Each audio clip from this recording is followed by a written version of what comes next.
hold me.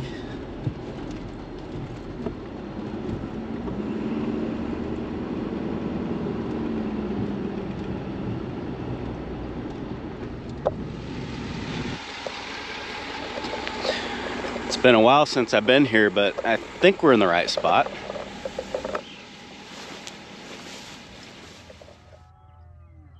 Right now I'm waiting up here on top of the ridge. The rest of the guys that I'm working with are gonna bring cattle up over top of that hill, and my job is to keep them from going this way. We want them to all kind of stay on the low ground going that way. So right now it's just a waiting game, but pretty soon it'll get exciting. Here they come.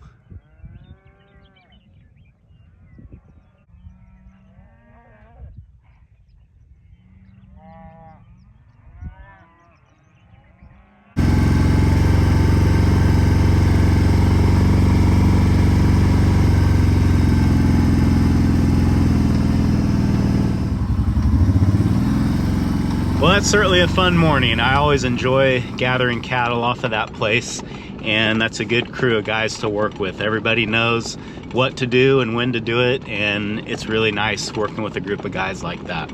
I know I didn't get to film that quite as detailed as I would have liked, but the truth of it is I was there to help gather cattle, not there to make a video. So I did get a little bit for you guys, and I hope you enjoyed it.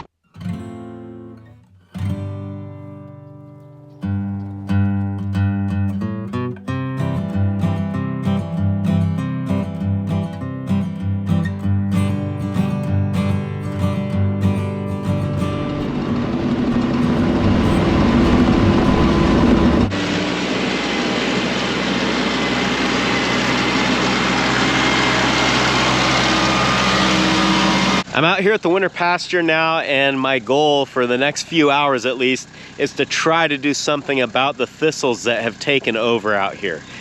There's always been some thistle pressure on this ranch, but this year with all of the rain that we've had, we're seeing thistles coming out here like never before. And what it's resulted in is that even though there's a ton of feed within the thistles, the cattle can't really get to it. And I'm wondering if that isn't part of the reason why they jumped the cattle guard last week. As you can see, there is some good grass growing down here within the thistles, but I don't think the cattle like walking through here. I sure wouldn't. And therefore it's making a lot of this feed inaccessible to them. So the plan is to come through with the chopper, chop these down to a manageable height, and then hopefully the cattle will be able to pick through and get the grass that they want. The other interesting thing about this is that once the thistles are cut off and they dry out, the cattle will actually eat them. So we're kind of providing two food sources in a way, and yeah, that's about all there is to say about it. Let's get started.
I made a little bit of progress out here. I wish I could stay out longer and get some more done, but I've got other things I need to do.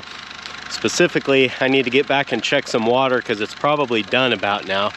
So I guess we'll jump on the tractor, head home, and maybe I can get back on this a little bit later in the week.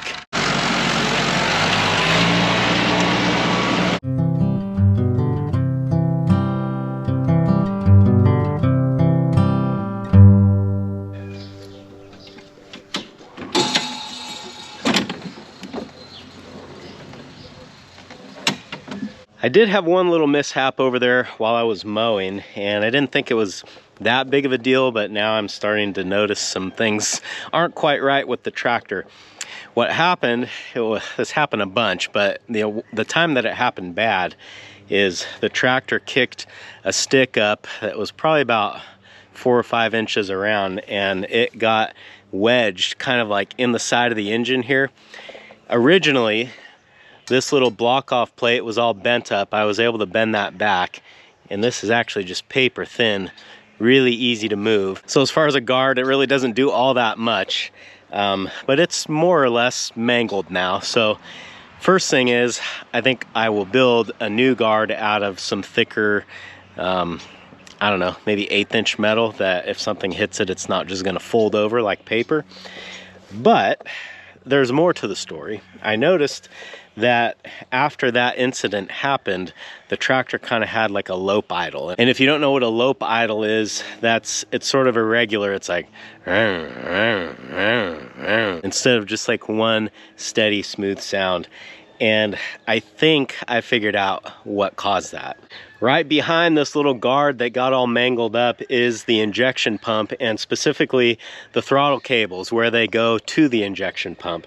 And I think what happened is that stick bent this tab just a little bit so that it essentially messed up where the idle was set. So if I could either try to bend this back, or I could just readjust the idle, and then everything will be fine.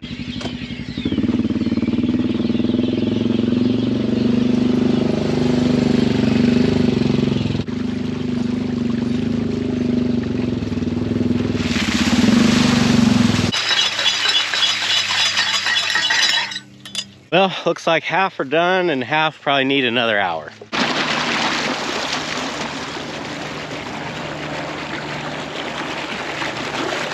With these two valves open, going full blast, I think probably another hour, maybe 2, for them to get down to the end of the field, and then we can open the next set. So while we're waiting for these to finish, there's other things that need to be done. While we're waiting on that water to finish, I want to get started on a project that I kind of came up with this morning, and it has to do with this space behind the shop here. I think I've got about 3/4 of an acre here, and I just have never really known what to do with this. It's a weird shape, and it's not really big enough for like to put cattle out here or something like that. I can't irrigate it, at least not all of it, and it's always just kind of been something that I didn't know what to do with. So I'm thinking this isn't really big enough for cows, although, kind of a side note here, I have thought about maybe bringing harvest steers here for the winter, like just 2 of them maybe, and then that would take some pressure off of the steer pasture. We could keep them here,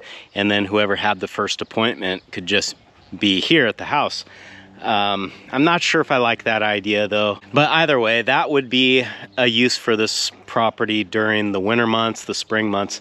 But what about now? What about the summertime? Well, I'm thinking poultry. I picked up some poultry net from Gallagher, and the plan is to irrigate this end of this little field here, a large enough area to where I could move that net and move the chickens around this space. I've also got this little enclosure here that originally was going to be like a little shed for a horse or something like that, and it's not going to be used for that anymore.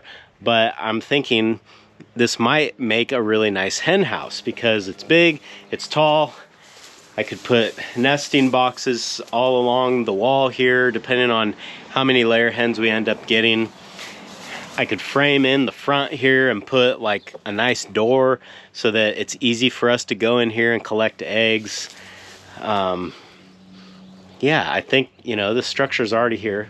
Obviously I need to finish the roof and would have to put a wall on the front, but that's all very doable. We've been wanting to get our layer hens on pasture for a while, but I never really knew like exactly where I wanted to do that. I thought about doing it back at the ranch and getting like a mobile chicken coop and moving them around out there on that pasture, but since I flood irrigate that I could see that being problematic at times, trying to flood irrigate while the chickens are out there.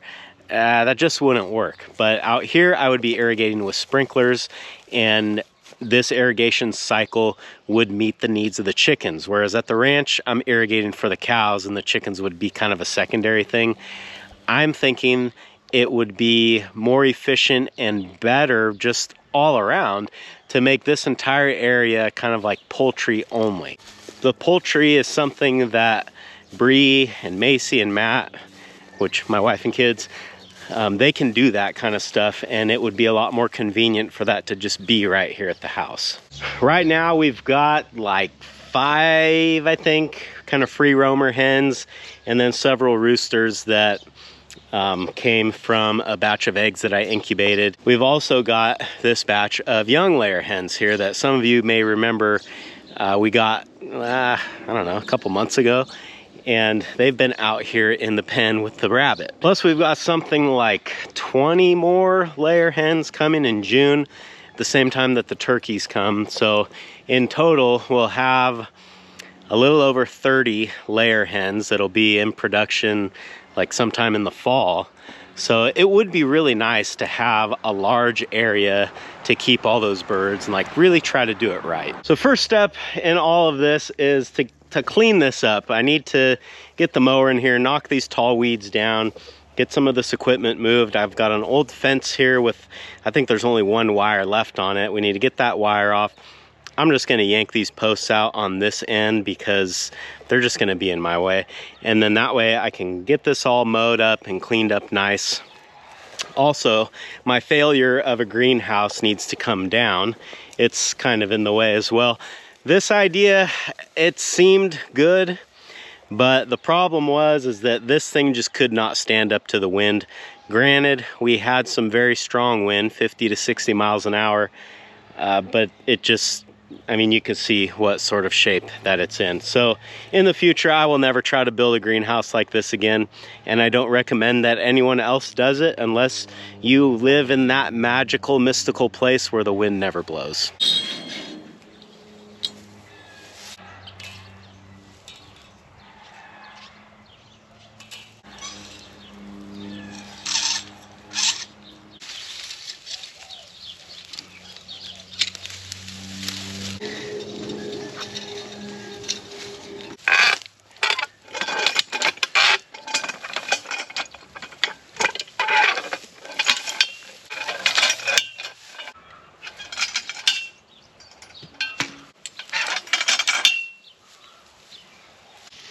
Well, at least now I've got plenty of 3/4 PVC pipe if I ever need it for something.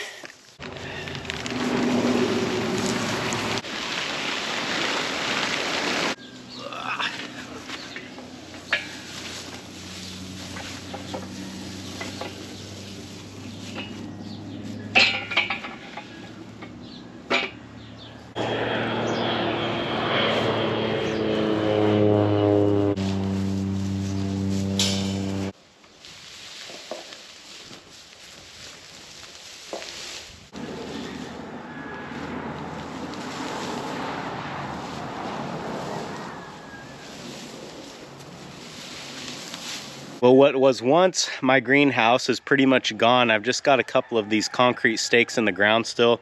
I want to make sure, obviously, that I get all of these out before I try to mow this area.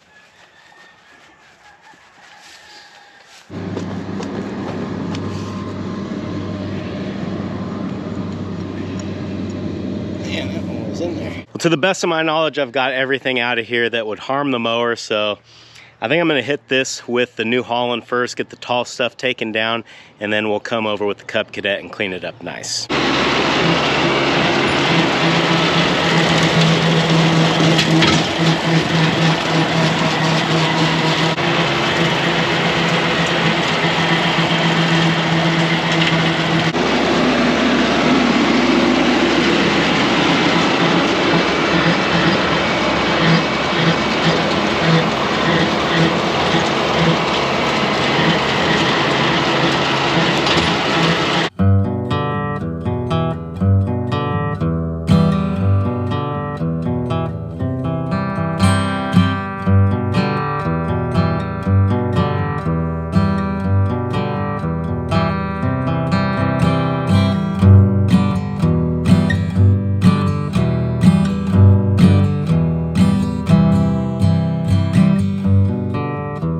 We got a nice clean spot here. I'm not sure exactly where the outline of my net fence is gonna go, so I just kind of mowed this entire area because most of this stuff is dead anyway. But I think the next step, I'm gonna bring a sprinkler out here tonight and get that going. I'll let it run all night and we'll see what grows here. I mean, I'm sure something's got to sprout. Tomorrow, when I want to go to put my net fence up, the ground will be nice and soft and it'll be easy to get those posts in. What I may end up doing is trying to plant some grass here, maybe like some Bermuda grass or something that doesn't need a ton of water. That way we would have a reliable source of forage during the summer that would grow and stay green, and the chickens would always have green grass to be on. The other big benefit of doing this is it reduces our fire risk here, because normally this is just one big dry field all summer long. We're right next to the road here. If somebody threw a cigarette out the window or something and this caught on fire, you know, my shop would be in danger, and then our house beyond that. So having a nice green barrier here is gonna benefit us in more ways than one. I think it's gonna do it for this one. Thanks for hanging out with me today, guys, and I hope I'll see you again on Farmer Tyler Ranch.